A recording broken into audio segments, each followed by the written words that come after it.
नमस्कार, मैं वंदना अग्रवाल और आप देख रहे हैं रेट इंडिया प्लस। इस वक्त मैं मौजूद हूं कालकाजी में और हमारे साथ बने हुए हैं विजय धवन जी, जो कि दक्षिण दिल्ली से जिला महामंत्री हैं बीजेपी से। तो जैसे कि आप लोगों को पता है कि एमसीडी के चुनाव नज़दीक आ रहे हैं, तो आज हम ऐसे ही कुछ मुद्दों को लेकर इनसे चर्चा करेंगे। तो सर, सबसे पहले स्वागत है आपका रेट इंडिया प्लस पे। नमस्कार वंदना जी।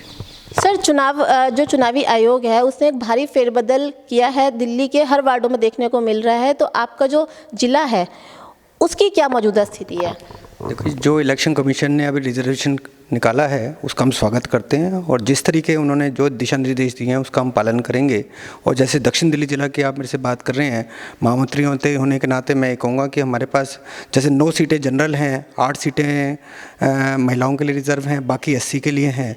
और जो भी उन्होंने उन्होंने किसी पैरामीटर पे हर चीज़ हुई है। तो जो भी इलेक्शन कमीशन के नॉर्म्स हैं, जो भी है, उन्होंने जनगणना का हिसाब या जिस तरह की रोटेशन पॉलिसी जो रखी है उसका स्वागत करते हैं। उस हिसाब से हम आगे बढ़ेंगे जी। सर, दिल्ली सरकार की नई आबकारी नीति जिसके तहत हर वार्ड में 3 ठेके खोले जा रहे हैं, तो आप लोग इतने शोर मचा रहे हैं, आपने उसके लिए चक्का जाम भी करा और हर गली हर मोहल्ले जहां भी शराब की दुकानें खुल रही हैं वहां पर आप धरना प्रदर्शन कर रहे हैं। लेकिन जो मनीष सिसोदिया जी है उनका ये कहना है कि आपकी 3500 करोड़ की चोरी पकड़ी गई है, इसलिए आप इतना बिल बुला रहे हैं। तो आप क्या कहना चाहेंगे? देखिए जी, हम जो नई आबकारी नीति है उसका हम पूरा विरोध करते हैं, क्योंकि ये दिल्ली के अंदर जो केजरीवाल सरकार आई है वो इस उम्मीद और इस विश्वास के ऊपर आई थी वो लोगों को सेवा करेगी और जो भी समस्या है उनका समाधान करेगी। एक विधायक के नीचे जो मेन काम रहता है वो रहता है पानी और सीवर, जिसका हम उम्मीद कर रहे थे कि ये 7 साल से सरकार आज की डेट में अपना केजरीवाल जी की चल रही है। और मेरे को बड़े दुख से कहना पड़ रहा है कि हमारे 20 में से 18 वार्ड के अंदर आज की डेट में पानी की समस्या है, इतनी ज़्यादा समस्या है।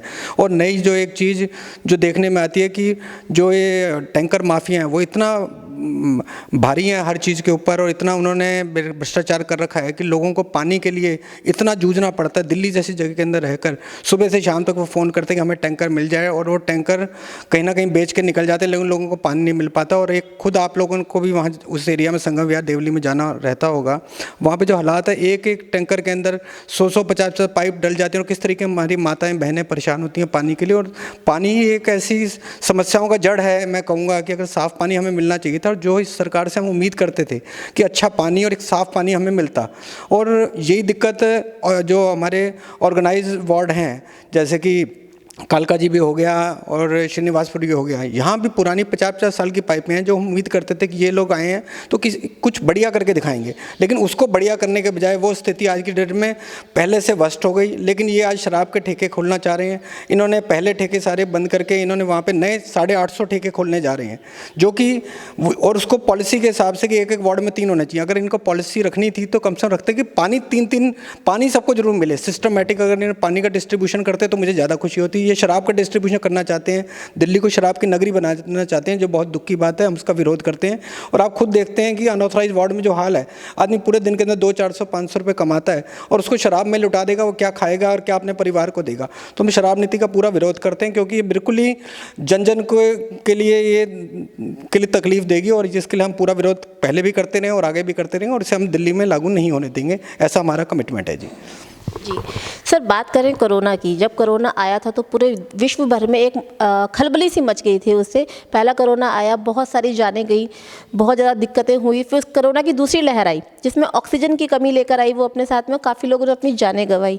उसके बाद सर थर्ड लहर आई है जो ओमिक्रॉन के नाम से वायरस आया। बताया गया था कि वो कोरोना से भी ज़्यादा असरदार है, लेकिन इसका असर इतना देखने को मिला नहीं जितना इसके बारे में हल्ला सुना था। तो आप इसके बारे में क्या कहना चाहेंगे? इसके लिए जी मैं सबसे पहले हमारे देश की यशस्वी प्रधानमंत्री माननीय नरेंद्र मोदी जी का धन्यवाद करना चाहूँगा। जिस तरीके से उन्होंने कोरोना को जिस तरीके आया, जिस तरीके के हमारे देश ने उसे हैंडल किया और वो काम करके दिखाया जो बड़े बड़े विकसित देश नहीं करके दिखा सकते थे, जिनके पास बहुत मेडिकल फैसिलिटी थी।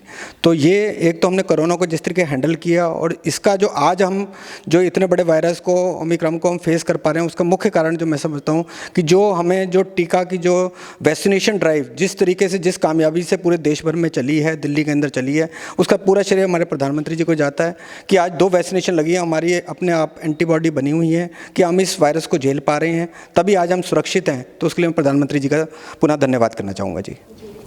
सर, एमसीडी में आपकी सरकार बैठी है और इलेक्शन भी अब एमसीडी के ही आ रहे हैं, लेकिन आम आदमी पार्टी एमसीडी पर यानी आप लोगों पर भ्रष्टाचार के आरोप लगा रही है। तो इस बारे में आप क्या कहना चाहेंगे?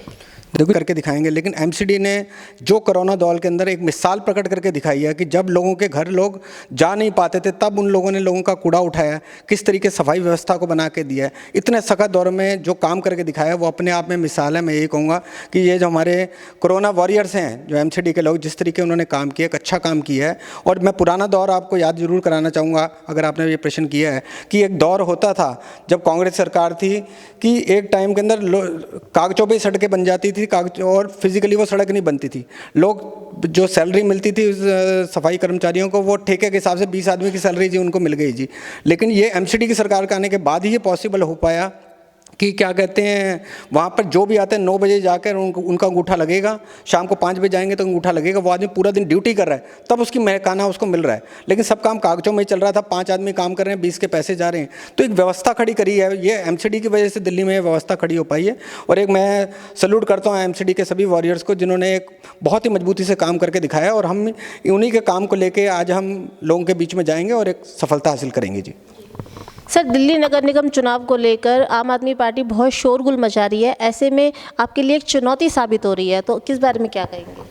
देखो जी, मैं दिल्ली की जो मेन टीम है सदन, उसका भी हिस्सा हूँ और आपको बड़ी मजबूती से कहूँगा, जिस तरीके हमारे निगम पार्षदों ने काम करके दिखाया है, बहुत सख्त दौर में बहुत बढ़िया काम करके दिखाया है। और वो काम करके दिखाया है हमारे कई वार्डों के अंदर, जो कि एमसीडी के कॉरपोरेटर के लिए लोग पहले सोचते थे कि भैया सिर्फ सफाई करना उनका काम है या सिर्फ रोड बनाना काम है।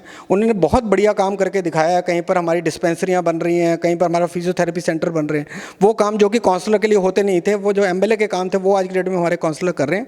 और हम मजबूती से जाएंगे और दिल्ली में हमारी पहले से ज़्यादा सीटें आएंगी। और अगर मैं दक्षिण दिल्ली की बात करूं तो हमारे पास 20 में से 20 वार्ड हमारे पास 5 विधानसभा के अंदर हैं और 13 सीटें हमने बीजेपी और बीजेपी के सहयोगियों के माध्यम से जीती थी। और मैं आपको आश्वस्त करता हूं कि 13 से ज़्यादा सीटें जीत कर हम आएंगे और मजबूती से चुनाव लड़ेंगे, आपको आश्वस्त करता हूँ जी। सर, विधानसभा के जब चुनाव हुए थे तो कालका जी से टिकटों की दौड़ में आपका नाम सबसे आगे चल रहा था, और अब निगम के चुनाव हो रहे हैं, इसमें भी कालका जी वार्ड से आपका नाम सबसे आगे आ रहा है। अगर पार्टी आपको मौका देती है तो पब्लिक के लिए आपकी प्राथमिकता क्या रहेगी? वंदना जी, मैं संगठन का कार्य करता हूँ और भाजपा के प्रति अपनी निष्ठा रखता हूँ और संगठन का हर निर्णय मेरे लिए बहुत महत्वपूर्ण है। और वो आपने मेरी 20 साल से ज़्यादा की कार्यशैली रही है कि मैं संगठन में जिसको भी पार्टी टिकट देती है मैं उसके साथ हमेशा खड़ा रहता हूँ। और जो आप कालका जी की बात कर रहे हैं, कालका जी विधानसभा में पहले जो डिलिमिटेशन से पहले 4 वार्ड होते थे, श्रीनिवासपुरी, कालका जी, ईस्ट ऑफ कैलाश और गोविंदपुरी।